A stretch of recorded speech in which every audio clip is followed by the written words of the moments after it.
वसंत ऋतु में चैत्र मास की नवमी तिथि को मृगशिरा नक्षत्र में अर्धरात्रि के समय माता आदि शक्ति का जन्म हुआ।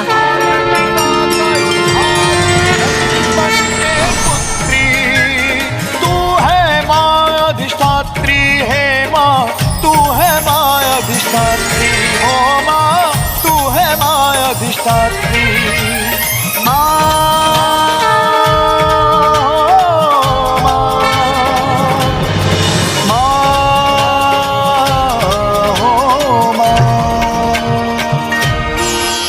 माता शैलपुत्री के जन्म की दिव्य कथा का श्रवण कर हम कृतार्थ हो गए गणेश जी। अनंत है माता शैलपुत्री और उनकी महिमा। माता की 9 रूपों की उपासना करने पर जीवन के सभी मिथ्या भाव मिट जाते हैं।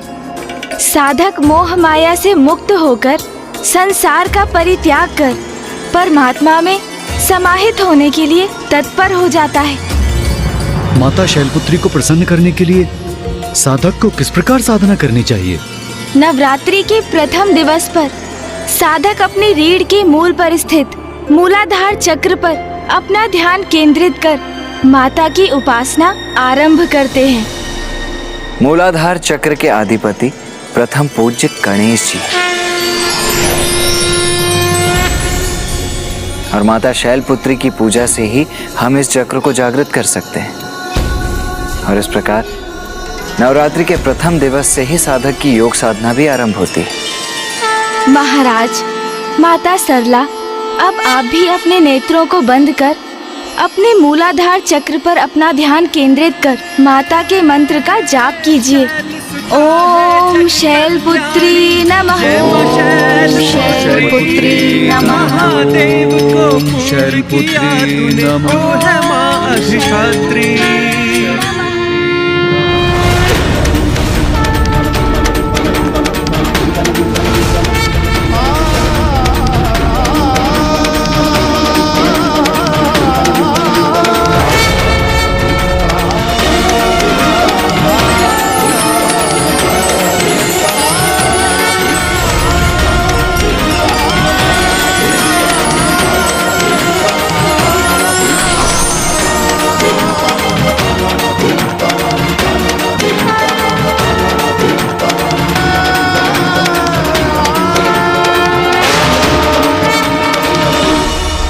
शांति, अपार शांति, सभी चिंताओं से परे, अनुपम, अनूठी, सुखमय शांति का अनुभव हुआ मुझे।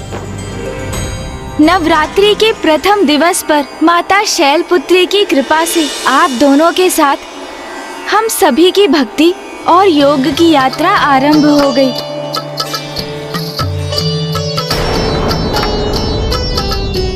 क्या हुआ माता सरला? आप किस विचार में खो गई? यही, पुत्र हो अथवा पुत्री, माँ तो अपनी संतान को समान स्नेह देती, उनमें कोई भेदभाव नहीं करती। किंतु माता आदि शक्ति को पुत्री रूप में प्राप्त करना, ये जो परम सौभाग्य माता मैना और महाराज हिमावन को प्राप्त हुआ, ये तो उनके अद्भुत पुण्य संचय का ही परिणाम था। सत्य है, पुत्री के माता पिता बनने का सुख तो बहुत बड़ा सौभाग्य है। आप सर्वथा उचित कह रही हैं माता। स्त्री तो स्वयं शक्ति की ही प्रतीक है। वो स्त्री जो पहले पुत्री के रूप में जन्म लेती है, किंतु पुत्री प्राप्त करना सहज नहीं। उन्हें प्राप्त करने के लिए देवी मैना और हिमावन को अत्यंत ही कठोर तप करने पड़े थे। प्रत्येक कन्या में तो स्वयं माता आदि शक्ति का ही वास होता है। अनेकों पुण्य संचित होने के पश्चात ही एक पुत्री का जन्म होता है और ये स्वयं में एक बहुत बड़ा सौभाग्य है। मैं तुम्हारी पुत्री बनकर तुम्हारी मनोकामना अवश्य पूर्ण करूंगी। इसीलिए हम कन्या पूजन भी करते हैं। जिनके परिवार में कन्याएं जन्म लेती हैं, वो अत्यंत सौभाग्यशाली होते हैं, क्योंकि उन पर स्वयं माता की कृपा दृष्टि जो होती है। पुत्री को जन्म देकर उसके माता पिता बनना तो स्वयं एक महान पुण्य है। अब आइए, आज की आरती संपन्न कर लें।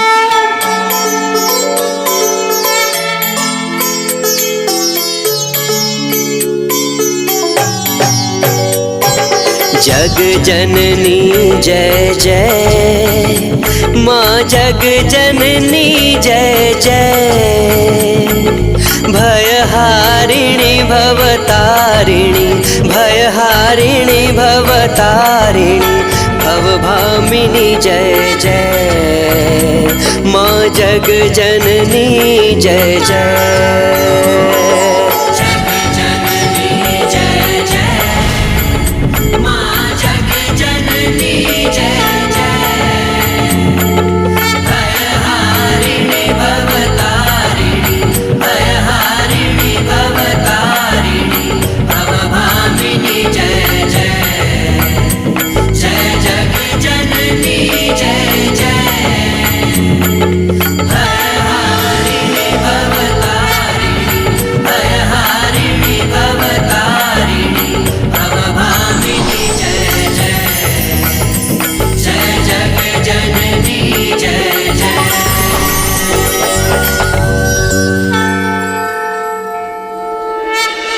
माता सरला, महाराज देवोदास, कल भोर में नवरात्रि के द्वितीय दिवस पर हम माता के द्वितीय रूप की कथा जानेंगे।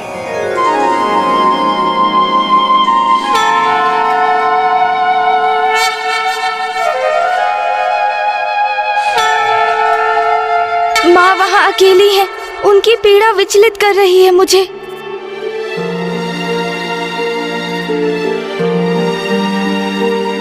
गणेश, तुम्हारी अधीरता का आभास है मुझे गणेश। भैया, हमने अभी माँ के नव रूपों की पूजा आरंभ की है। हमारे मनोरथ के सिद्ध होने में पूजा की संपूर्ण अवधि शेष है अभी। भैया, क्योंकि वहाँ माँ सर्वथा अकेली है, पिताश्री की प्रतीक्षा कर रही है और वही माँ के मंदिर के बाहर ऋषि जैगेश्वर ने पिताश्री के दर्शन की अभिलाषा में स्वयं को अन्न जल से वंचित रखा है। माता की कथा के संपन्न होने तक ऋषिवर का कुछ अहित हुआ तो अनर्थ हो जाएगा भैया। और उधर ज्ञात नहीं दुर्गमासुर वेद माता को कहाँ स्थित कर उनके साथ कैसा दुर्व्यवहार कर रहा होगा। इतना ही नहीं, पिताश्री मंदार पर्वत पर ही स्थित है, अपने उस वचन के कारण काशी लौटने में असमर्थ है जो उन्होंने राजा देवोदास को दिया था। महादेव, काशी में मात्र एक ही राजा रह सकता है। फिर वो काशी राजा आप हैं अथवा मैं। और यदि राजा बनने का कर्तव्य मुझे पालन करना है तो आपको काशी छोड़कर जाना होगा महादेव, तो आपको काशी छोड़कर जाना होगा महादेव। तो आप ही बताइए भैया, ऐसी स्थिति में मैं अशांत और अधीर कैसे ना हो। तुम सर्वथा उचित कह रहे हो गणेश। समय के साथ स्पर्धा है हमारी, जिसमें अब एक एक पल असहनीय हो रहा है। किंतु गणेश, हमें यह भी स्मरण रखना चाहिए कि संसार में जो कुछ भी होता है वो माँ की इच्छा के अनुसार ही होता है। और वो भी यही चाहती हैं कि हम सभी नवरात्रि के व्रत रखें, उनका पूजन करें और माँ की इच्छा की पूर्ति हम पूर्ण निष्ठा और संपूर्ण भक्ति भाव से करेंगे। क्योंकि जब और कोई मार्ग नहीं सोचता तो भक्ति में डूबकर ही अपना कर्तव्य निभाना चाहिए। क्योंकि माँ अपने भक्तों को कभी निराश नहीं करती गणेश। उचित है भैया, माँ ही इन सभी संकटों का निदान करेंगी। मैं तो अब बड़ी उत्सुकता से कल भोर की प्रतीक्षा कर रहा हूँ। माँ की कथा जब तक संपन्न नहीं होगी तब तक महाराज देवोदास नहीं समझ सकेंगे कि उनसे कैसी अनिष्टकारी भूल हो गई है।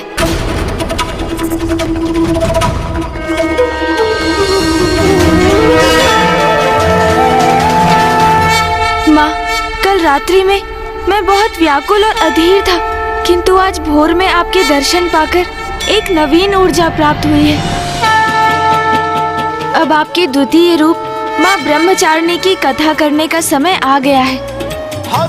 हमें आशीर्वाद दीजिए माँ कि हम आपके 9 रूपों की कथा भली भांति कह सकें, जिसे राजा देवोदास अपनी भूल समझकर उसे सुधार सके। पुत्र गणेश, पुत्र कार्तिकेय, तुम्हारे मुख से उत्सर्जित मेरी कथा का श्रवण कर राजा दिबुदास और देवी सरला को ही नहीं, संसार को भी बहुत कुछ सीखने का अवसर प्राप्त होगा।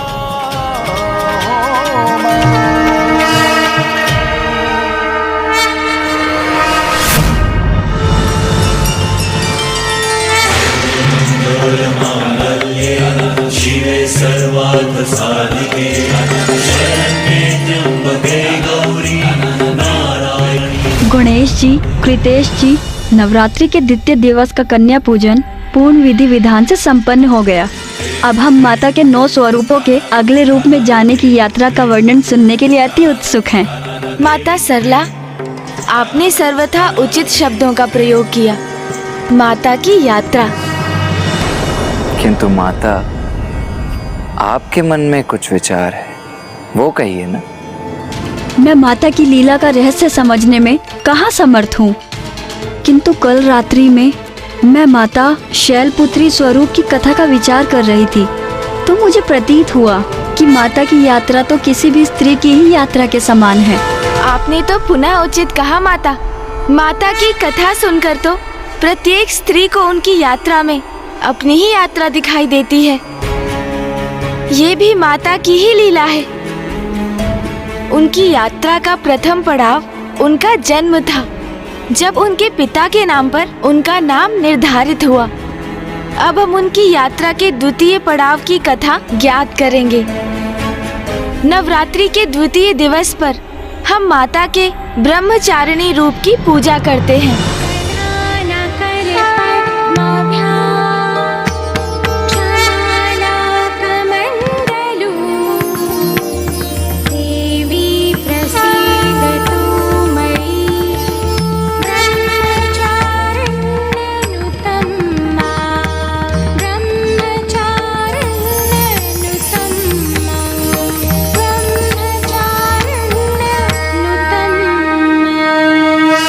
क्या है? इस प्रश्न का उत्तर है वेदस्त्वम तपो ब्रह्म, अर्थात वेद, तत्व और तप ही अंतिम सत्य परम ब्रह्म है। और चारिणी का अर्थ है अर्चना करने वाली, अर्थात वो जो तप और ज्ञान के माध्यम से अंतिम सत्य की साधना करती है। माता आदि शक्ति का ये रूप अत्यंत भव्य है और पूर्ण रूप से ज्योतिर्मय है। गुणेश जी, माता अपने स्वरूप में कैसा प्रत्यक्ष रूप धारण करती हैं? माता ब्रह्मचारिणी एक श्वेत वस्त्र से स्वयं को सुशोभित करती हैं। उनके दाएं हाथ में जप की माला और बाएं हाथ में कमंडल स्थित होता है।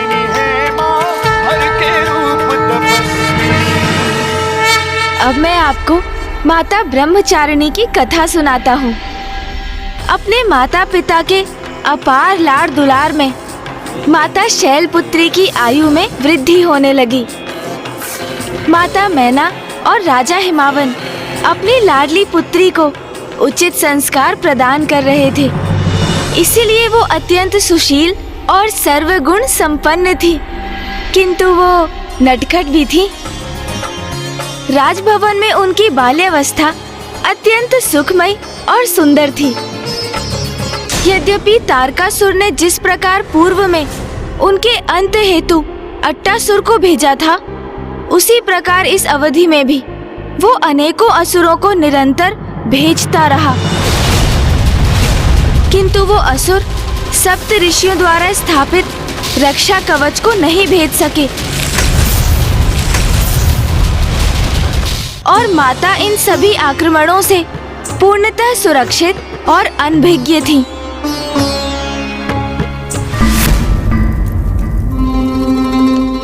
लौटा क्यों नहीं अट्टासुर अभी तक?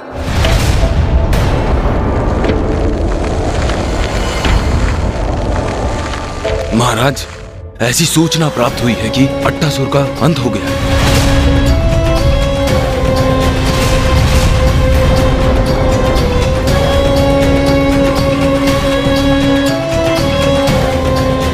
अंत हो गया अट्टासुर का? तो फिर प्रतीक्षा क्यों कर रहे हैं हम? अन्य असुरों को भेजो, अभी जाओ अंत कर दो शक्ति का, जिसने उस राजभवन को अपना निवास बनाया है। जाओ।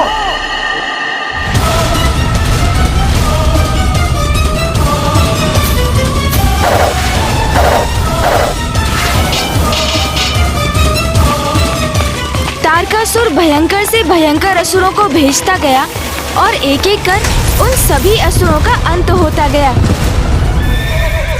अंततः तारकासुर इतना आवेशित और अधीर हो गया कि वो स्वयं अब हिमालय पर्वत की ओर बढ़ चला। अब स्वयं देखता हूँ मैं, कौन है ये मायावी शक्ति जिसने मेरे अनेकों असुरों को क्षति पहुंचाई है। पुत्री पार्वती,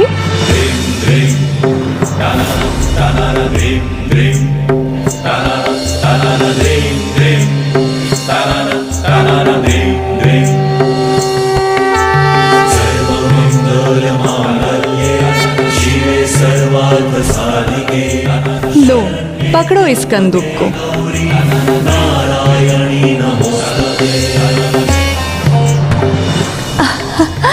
अरे वाह, अति उत्तम पुत्री पार्वती।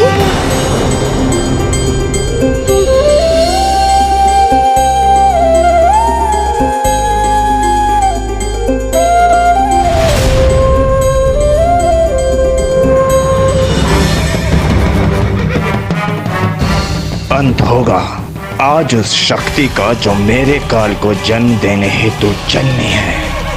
अभी मिटा दूंगा मैं उसे, बढ़ने नहीं दूंगा ये संकट।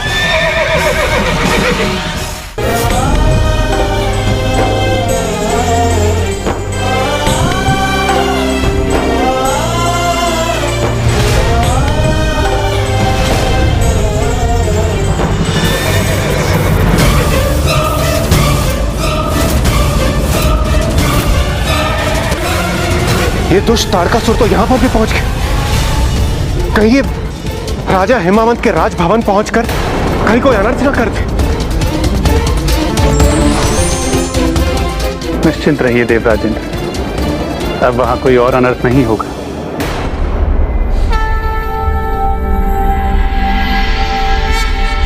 नारायणं गदाध्यक्षं गोविंदं कीर्तिभाजनं गोवर्धनोद्धरं देवं भूधरं भुवनेश्वरम्।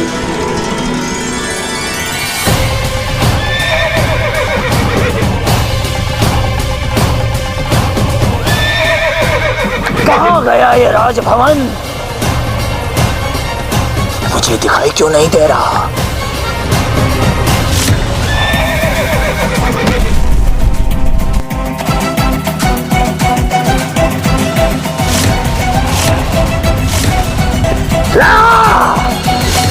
श्री हरि नारायण ने अपनी विष्णु माया के प्रभाव से महाराज हिमावन के राजभवन को अदृश्य कर दिया और इसी कारण वो तारकासुर उसे ढूंढने में असमर्थ हो गया। जब थक गया तो अंततः वो निराश होकर लौट गया और देखते ही देखते माता शैलपुत्री 16 वर्ष की आयु पर पहुंच गई।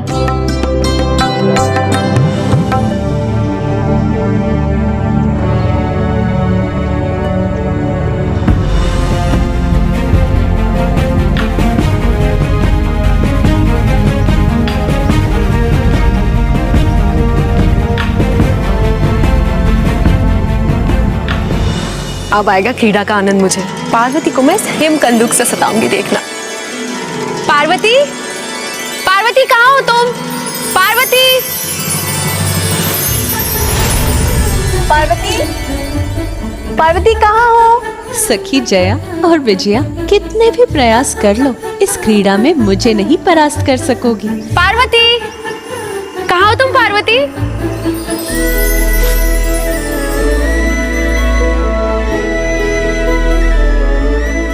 विजया तुम उस दिशा में जाके ढूंढो, मैं इस दिशा में जाती हूँ, ठीक है? पार्वती,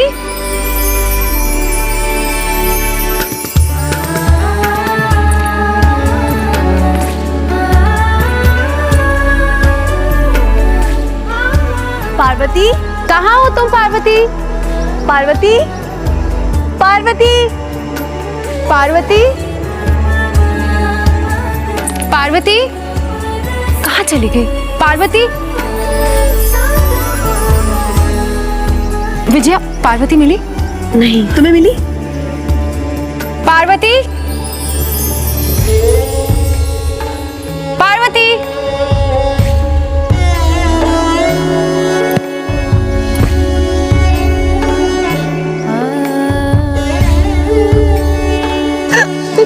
तुम दोनों तो मुझे सताने चली थी ना, फिर क्या हुआ? पार्वती, अब तुम हमसे नहीं बचोगी।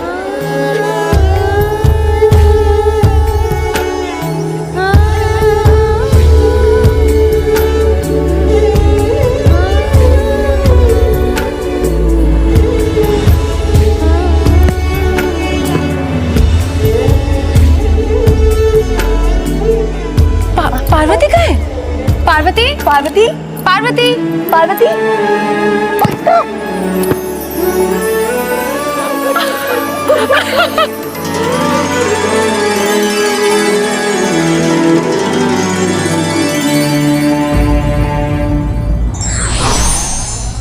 ईश्वर की लीला अपरंपार है, किंतु समय के चक्र का पालन करना वो भी नहीं भूलते।